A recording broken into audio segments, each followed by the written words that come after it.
মহাপুৰুষসকলেও কৈ গৈছে কেৱল হৰি নাম ল'লেই আৰু 3 বস্ত্ৰ ল'লেই কেৱল প্ৰসাদ খালেই ভকত বুলি নকয়। আপোনাক জয় শ্ৰীমন্নাৰায়ণ। এটা কথা লাজ লাগে, বহুত লাজ লাগে।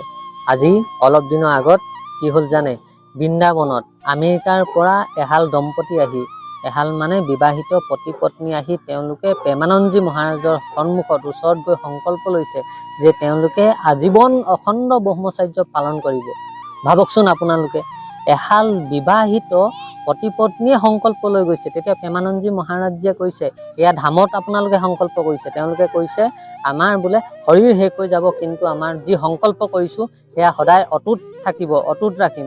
তেতিয়া প্ৰেমানন্দজী মহাৰাজে তেওঁলোকক প্ৰণাম কৰিছে যে আজি আমি কি কৰিছোঁ, আমি এজন ভগৱানৰ দিশে আগুৱাই যাবলৈ লৈ আমি বিবাহ নকৰাকেই আমি মানে এইবিলাক কামত লিপ্ত হ'বলৈ বেয়াটো কথা বেছিকৈ চিন্তা হৈ আহে। আৰু তেওঁলোকলৈ চাওক, সকলো সুবিধা থকাৰ পিছতো, সকলো কামনা বাসনাৰ ভোগবিলাকৰ সুবিধা থকাৰ পাছতো তেওঁলোকে সংকল্প লৈ এজন সাধুৰ নিচিনাকৈ জীৱন কটাব বিচাৰিছে। আৰু আমি এজন সাধু হৈ, অৰ্থাৎ বিবাহ কৰা নাই যদি সাধুৱেই মানক, সাধু হৈও আমি কি চিন্তা কৰিছোঁ, সকলোতকৈ মানে নিম্ন খাপৰ, সকলোতকৈ বেয়া চিন্তাবিলাক কৰিছোঁ।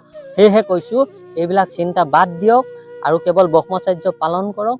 আৰু যিহেতু আমাৰ মহাপুৰুষসকলেও কৈ গৈছে কেৱল হৰি নাম ল'লেই আৰু 3 বস্ত্ৰ ল'লেই কেৱল প্ৰসাদ খালেই ভকত বুলি নকয়, আপোনাক বৈষ্ণৱ বুলি নকয়।